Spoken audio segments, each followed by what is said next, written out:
میرے پاکستانیوں، آج میں آپ سے ایک موضوع کے اوپر جس مسلسل میں بات کر رہا ہوں، میں بات تو اسی پہ کرنا چاہتا ہوں، لیکن میں آج ایک اپنا لائے عمل دینے لگا ہوں کہ ہم نے اب اس ملک میں یہ جو ظلم اور نا انصافیاں ہو رہی ہیں، اس کے اوپر اب ہم نے کون سی پولیٹیکل ایکٹیویٹی شروع کرنی ہے، اور وہ میں میری جو پولیٹیکل پارٹی ہے، میرے جو کارکن ہیں، ان کو اور میں پاکستانی عوام سے مخاطب ہونا چاہتا ہوں کہ اب اگلا راستہ کیا ہے، کیونکہ مجھے آہستہ آہستہ اب یہ یقین ہو گیا ہے کہ اس کے باوجود کہ ہمارا ملک کا آئین بڑے واضح طریقے سے کہتا ہے کہ الیکشن 90 دن میں ہونی ہے، یعنی جب ہم نے اپنی اسمبلیاں پنجاب کی اور پختونخوا کی، جب ہم نے اپنی اسمبلیاں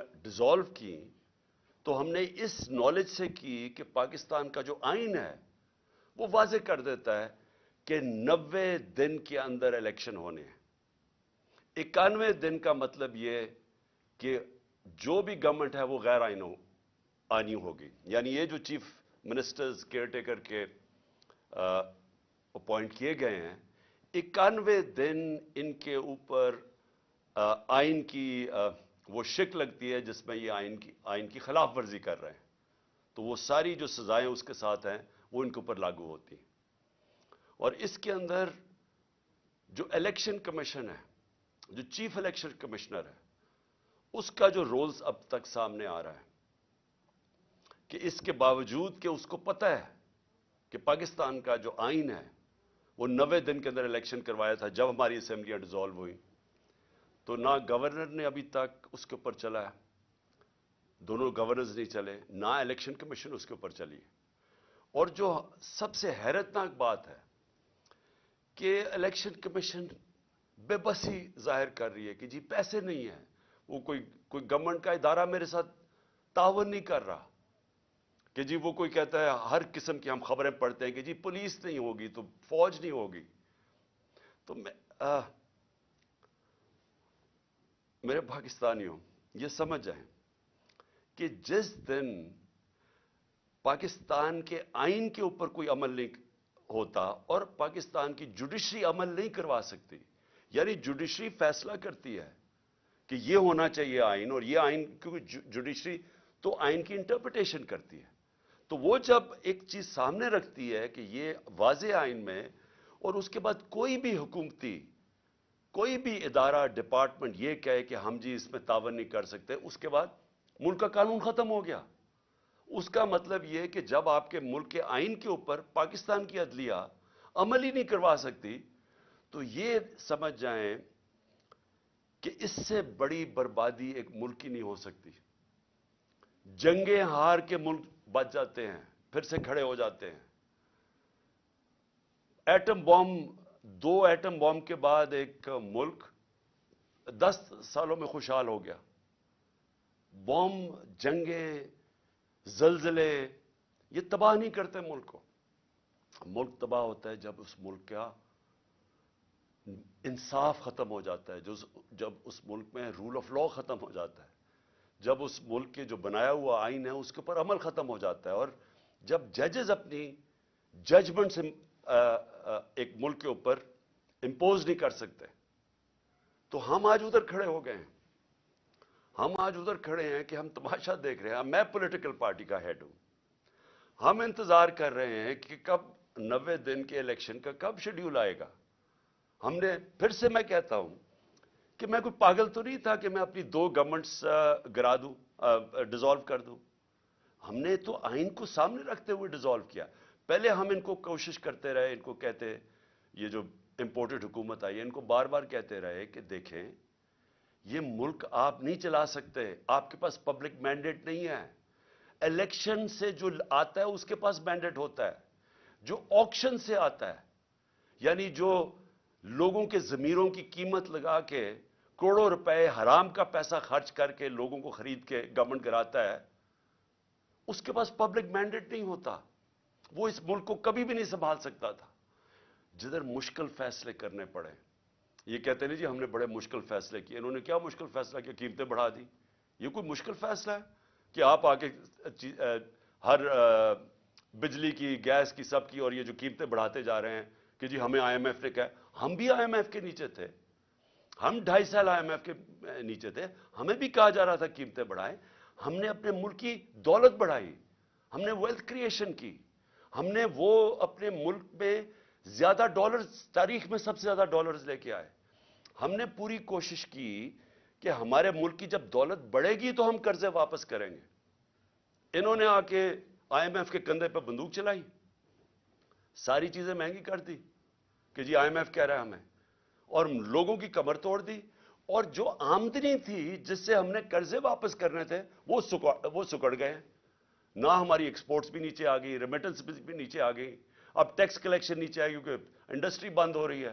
جو ہماری پیداوار تھی، جو کسانوں کا حال ہے، وہ اب کسانوں کی پیداوار جب نیچے آئے گی تو ہم نے قرضے واپس کیسے کرنے ہیں؟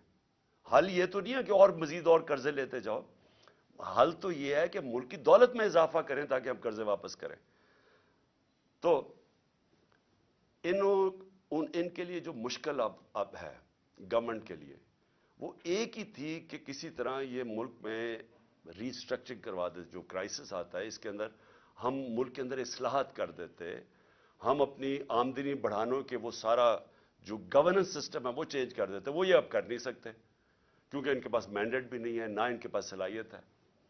لیکن میں آج اپنی قوم کے سامنے جو بات کہنا چاہتا ہوں کہ دیکھیں، اگر کسی کا خیال ہے، یہ میں پہلے بھی کہہ بیٹھا ہوں، کہ کوئی بڑا قابل، کوئی جینیس، کوئی اکانومسٹ دنیا سے باہر لے آئیں اور وہ ہمیں کوئی ایسی اکنامک پالیسی دے جس سے ملک اٹھ جائے گا، تو آپ کو سمجھنا چاہیے کہ اکنامک پالیسی ایک ملکی انوائرمنٹ کے اندر بنائی جاتی ہے. یعنی ایک ماحول ہوتا ہے جس کے اندر اکنامک پالیسی امپلیمنٹ کی جاتی ہے. یعنی آپ کی گورنمنٹ کیسے چلتی ہے. سب سے اہم چیز ہوتی ہے رول آف لا. وہ کیوں امپورٹنٹ ہوتی ہے کہ اس میں جب میں کانٹریکٹ، میں مثلا سرمایہ کار پاکستان میں پیسہ لگانا چاہتا ہوں تو کیا میں اپنا کانٹریکٹ انفورس کر سکوں گا؟ کیا عدلیہ میری انویسٹمنٹ کو پروٹیکٹ کرے گی؟ کیا ملک کے اندر کیا وہ رول آف لا یعنی قانون کو امپلیمنٹ کرنے کی کیا وہ صلاحیت ہے کہ مجھے اعتماد ہوگا کہ میں جب پیسہ لگاؤں گا تو اس کی حفاظت کی جائے گی؟ آج یہ حال ہے کہ جو لوگوں نے پاکستانی بینکوں کے اندر ڈالرز رکھے ہوئے تھے، آج ان کو ڈالرز نہیں مل رہے. یہ ان کو گارنٹی دی گئی تھی کہ آپ اپنے ڈالرز پاکستان میں رکھیں بینکوں میں اور ہم ان کی حفاظت کریں گے. آج وہ لوگ اپنے ڈالرز بینکوں سے نہیں نکال سکتے. یہ بھی یہ کانٹریکٹ جو سوشل کانٹریکٹ ہوتا ہے عوام میں اور حکومت میں، پہلے تو یہ اس کی نفی کر کے رکھ دی ہے. اب سوچیں کون باہر سے پیسے لے کے آئے گا پاکستان میں؟ بلکہ بیرون ملک پاکستانی ابھی بھی اپنا پیسہ نکالنا شروع ہو گئے ہیں یا پیسہ نہیں لا رہے پاکستان میں، جس کا مطلب کہ ڈالرز مزید اور کم ہوتے جا رہے ہیں پاکستان میں، جس کا مطلب ڈالر کے قرضے بڑھتے جا رہے ہیں پاکستان میں. تو اس ماحول کے اندر یہ جو آج اتنی بڑی ہمارے آئین کی خلاف ورزی ہو رہی ہے کہ 90 دن سے یہ کوئی ان کی سوچ نہیں نظر آ رہی کہ 90 دن کے اندر الیکشن کروانا ہے، بلکہ پورا دباؤ رکھا جا رہا ہے، ہر ادارے کے اوپر دباؤ رکھا جا رہا ہے کہ کسی نہ کسی طرح یہ الیکشن کو کھینچے. کیونکہ یہ ساری جو پی ڈی ایم ہے یہ الیکشن سے بھاگ رہی ہے، ڈرتی ہے الیکشن لڑتے ہوئے. ان کو پھر سے میں کہتا ہوں، یہ الیکشن سے گورنمنٹ میں نہیں بیٹھے، آکشن سے بیٹھے ہوئے ہیں. یہ ڈرے ہوئے ہیں الیکشن ہوگا یہ ہار جائیں گے. لہٰذا اس کا مطلب یہ ہے کہ آئین کی خلاف ورزی ہو جائے لیکن الیکشن نہ ہو.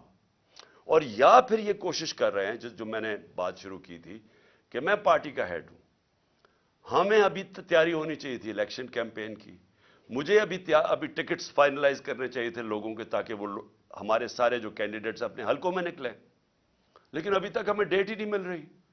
اور یہ کدھر تک جائیں گے؟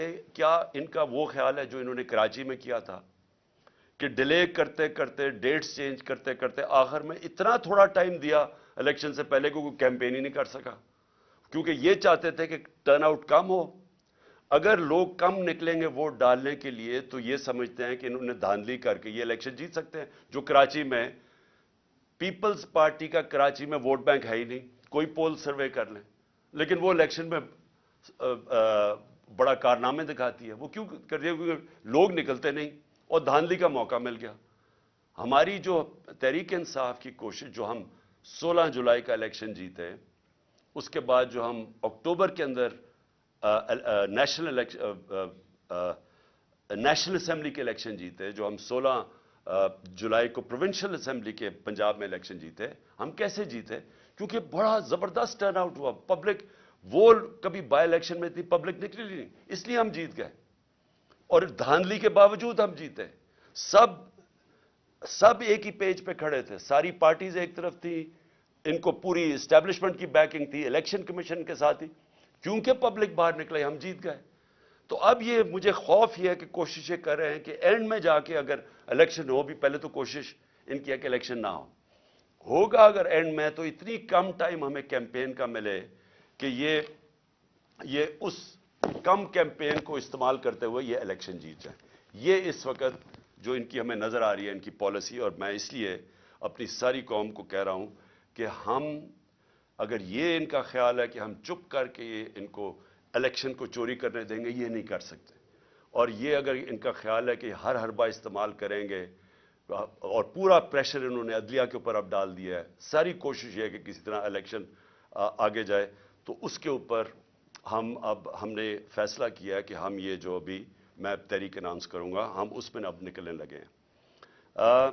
میرا ذرا دوسرا اسی کا پہلو، اب میں جو اگلا پہلو لانا چاہتا ہوں کہ دیکھیں، ہم جو یہ پچھلے 10 مہینے میں ہم نے دیکھا ہے کہ پاکستان کی تاریخ میں اس طرح انسانوں کی بنیادی حقوق کی کبھی ایسی خلاف ورزی، پامالی نہیں ہوئی جو آج ہے. کبھی اس طرح بے شرمی سے، یعنی اسٹیٹ پاور استعمال کی گئی سیاسی مخالفین کے خلاف جو اب ہو رہا ہے. میں نے اس کی کئی مثالیں میں کئی دفعہ بتا چکا ہوں کہ جو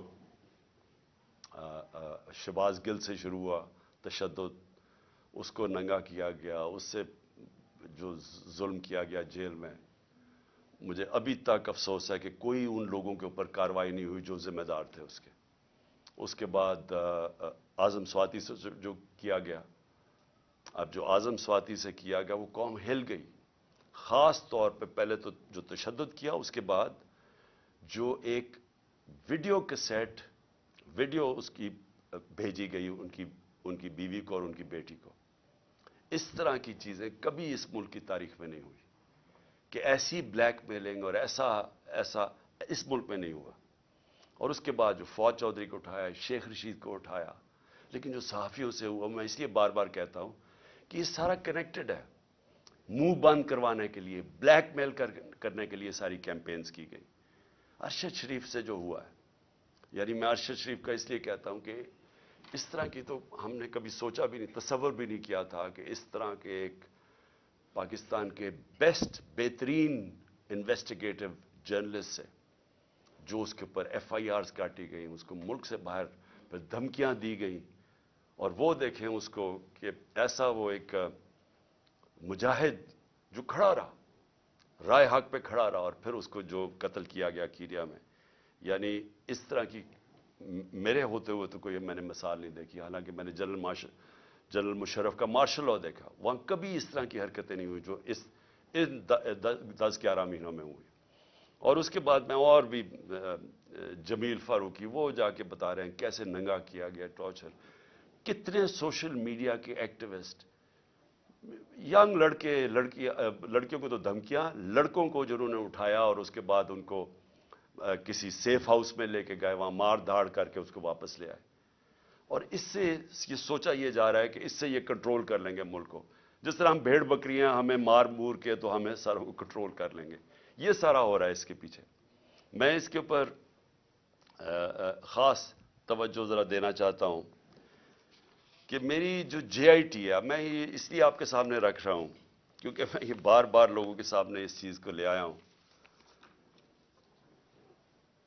اس سے پہلے میں صرف کہنا چاہتا ہوں کہ 13 کی رات کو ایک ملتان کے اندر پیپرز درج کروانے کا جو ٹائم تھا، اس ایک انسیڈنٹ ہوتا ہے، نون لیگ کے اور تحریک انصاف کے کارکنوں میں کوئی تھوڑی جھڑپ ہوتی ہے۔ اسی دن رات کو نون لیگ کے کارکنوں کو کچھ نہیں کہا جاتا، ایک دو کے اوپر ایف آئی آر کاٹ دیتی ہے، ان کو کچھ نہیں کہا جاتا۔ 20 تحریک انصاف کے کارکنوں کے گھروں میں اس دن ساری رات 2-2 3-3 بجے گھروں میں گھسے، وہاں نہ چادر اور چار دیواری کی نہ انہوں نے پرواہ کی، جس طرح 25 مئی میں انہوں نے کیا ہمارے ساتھ۔ ایم پیز کے گھروں میں گھسے 2-2 3 بجے۔ بھئی آپ پولیس ہیں، یہ پولیس سے یہ کام کروایا جا رہا ہے، تو لوگ پولیس سے نفرت کریں گے یا نہیں کریں گے؟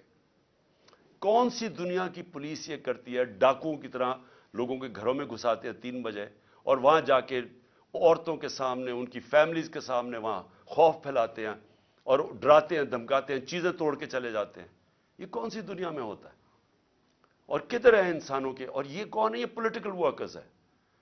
انہوں نے کون سا جرم کیا ہے کہ یہ جو 25 میں کون سا جرم کیا تھا کہ جو انہوں نے جس طرح کا ظلم کیا؟ اور آج دیکھیں کہ یہ جو کیئر ٹیکر گورنمنٹ جو ہوتی ہے نیوٹرل، اس کا مطلب ہوتا ہے کہ یہ بالکل غیر جانبدار ہوتی ہے۔ کیئر ٹیکر گورنمنٹ ایسی بٹھائیں جو ہمارے سخت مخالف، جس طرح یہ چیف منسٹر پنجاب کا بٹھایا ہوا ہے، اس کی چینل دیکھ لیں، یہ ہمارا بدترین مخالف ہے اور آصف زرداری کا بغل بچہ ہے، اس کو لا کے یہاں بٹھایا گیا۔ اور وہ آدمی جو کہ جس کا کردار مشکوک ہے، جس نے نیب میں سیٹلمنٹ کی ہوئی ہے، یعنی کرپشن کے اندر پیسے دیے ہوئے ہیں، اس کو اوپر لا کے بٹھا دیا۔ اس نے سارے وہ آفیسرز، ہم نے 23 آفیسرز کی لسٹ دی کہ انہوں نے ہمارے اوپر 25 مئی پر تشدد کیا، ان میں سے 16 کو یہاں واپس لا کے بٹھا دیا اور اہم پوزیشنز پہ بٹھا دیا۔ اور انہوں نے پھر جو کیا ابھی سے آتے ساتھ ہی، یعنی ہمیں ہے کیئر ٹیکر گورنمنٹ جو ہم نے والنٹیرلی اپنی گورنمنٹس ڈیزالو کی، آنی چاہیے تھی کیئر ٹیکر جو نیوٹرل ہونی چاہیے تھی، ہمارے مخالفین کو اوپر بٹھا کے، اور وہ ہراساں ہو رہا ہے اس وقت۔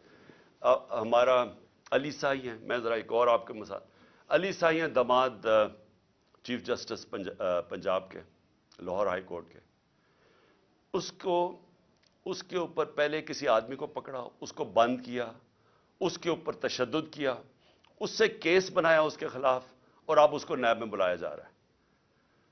عثمان ڈار ہمارے وہاں سیالکوٹ کے جو ایم این اے کے ایسپرنٹ ہے، ایک آدمی کو پکڑا، وہ حالانکہ اس کی کوئی پوزیشن نہیں تھی، اس کو پکڑا، اس کو کہا اس کے خلاف کیس بناؤ، تم سٹیٹمنٹ دو اس کے اگینسٹ، اس کو لے کے گئے، اس کو بند کیا، سیف ہاؤس میں بند کیا، اس کو پہلے مارا، دھمکایا، ننگا کیا، اس کے بعد کہا آپ کے بیوی بچوں سے ہم یہ کریں گے، اگر آپ یہ نہیں کریں گے، اسے سٹیٹمنٹ سائن کروا لی۔ اور یہ صرف اور صرف کوشش ان کی کہ کسی نہ کسی طرح تحریک انصاف کو کمزور کیا جائے، ڈرایا دھمکایا جائے۔ اس وجہ سے میں وہ ابھی تحریک اناؤنس کر رہا ہوں اس کے بعد کہ ان کا جو آپ کا شوق ہے انشاءاللہ ہم آپ کا شوق پورا کر دیں گے۔ لیکن جو افسوسناک چیز ہے، میں یہ صرف اپنے کارکنوں کا اس لیے بتانا چاہتا ہوں کہ ایک تو یہ کیا کرتے ہیں کہ ان کے اوپر ظلم کرتے ہیں لوگوں پہ، پھر اس کی کہانیاں آتی ہیں ہمارے لوگوں کے پاس کہ جی یہ آپ کے اوپر ظلم کیا گیا تاکہ وہ باقی لوگ ڈر جائیں۔ ہمارے ایک ایم پی ہیں پنجاب کے، اس کو انہوں نے بلا لیا، ڈرایا دھمکایا، پھر اس کو اعظم سواتی کی انہوں نے وہ ویڈیو دکھائی جدھر اعظم سواتی کے اوپر تشدد ہو رہا ہے، اس کو دکھایا گیا کہ یہ تمہارے سے بھی ہوگا۔ اعظم سواتی کے اوپر جب تشدد کر رہے تھے تو اس کو کہہ رہے تھے عمران خان کو بتائے، اس سے یہ ہم کریں گے۔ یہ ہمارے وہ لوگ ہیں جو ہم پیٹ کاٹ کے جن ایجنسیز کو پال رہے ہیں، وہ یہ دھمکیاں دے رہی ہیں۔ پھر وہ شہباز گل اس کے بعد سارا وقت پوچھے کہ جی بتاؤ عمران خان نے نہیں، اس نے تمہارے خلاف سٹیٹ، یعنی شہباز گل سے میرے خلاف اسے لے رہے تھے، ایویڈنس لے رہے تھے کہ بتاؤ کہ عمران خان نے یہ کروایا تاکہ مجھے پھنسا سکے۔ جس کو یہاں سرکاری نوکروں کو انہوں نے جو پنجاب میں تھے جن کو اب او ایس ڈی کر دیا، ان کو بار بار پوچھتے تھے جی بچاؤ کوئی کرپشن ہے، کوئی انہوں نے کچھ کیا، کوئی انہوں نے پیسے لیے کوئی پوسٹنگ ٹرانسفر پہ۔ یہ آج حال ہے کہ کیونکہ یہ چاہتے ہیں کہ ہم اس کرپٹ ان کرپٹ لوگوں کو مان جائیں تو اس طرح کے حالات ہیں. لیکن میں جو سب سے جو ہم سب کے لیے ایک فکر کرنے والی بات ہے، میرے اوپر حملہ ہوتا ہے، ایکس پرائم منسٹر، وہ پہلے میں کہتا ہوں کہ یہ حملہ ہونے والا ہے، میں بتایا سب کو، میں نے میڈیا پہ گیا، لیکن جنہوں نے حملہ کیا وہ سارے اقتدار میں بیٹھے تھے. ایک ڈرٹی ہیری تھا، وہ بھی پاور میں تھا، اس کے پاس ساری اندرونی پاور ہے. دوسری طرف رانا ثناء اللہ اور شہباز شریف. اب جب مجھے پتا تھا کہ یہ ساری جو پلاننگ ہو رہی ہے، کیوں اس کے بعد ہمیں تو پوری خبریں آ رہی تھی اور اندر سے خبریں آ رہی تھیں کہ یہ ہونے والا ہے. تو جب یہ ہوا، جب میرے پر وہ وزیر آباد میں انسیڈنٹ ہوا، تو میں اس کے اوپر ہم کافی بات چیت کر چکے ہیں کہ انہوں نے ایک دم کہہ دیا کہ ایک شوٹر ہے. جو جے آئی ٹی بیٹھی اس نے تھوڑی دیر کے بعد ثابت کر دیا 3 شوٹر تھے. اس کا فرینزک تھا بھی، 3 جگہ سے گولیاں، وہ خول ملے گولیوں کے. اور وہ جو سارا بیانیہ تھا کہ ایک شوٹر نے اور دینی انتصاب پسند نے کیا، وہ سارا ختم ہو گیا.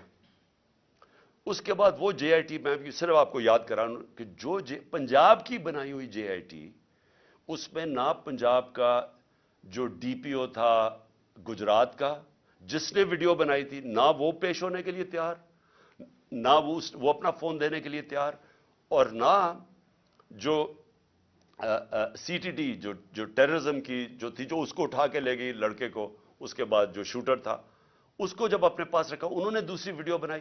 نہ وہ تیار ہوئے کہ نہیں ہم نہیں آپ کو، نہ وہ پیش ہونے کے لیے آیا وہ جو سی سی پی او تھا، اور نہ ہی انہوں نے اپنا فون دیا.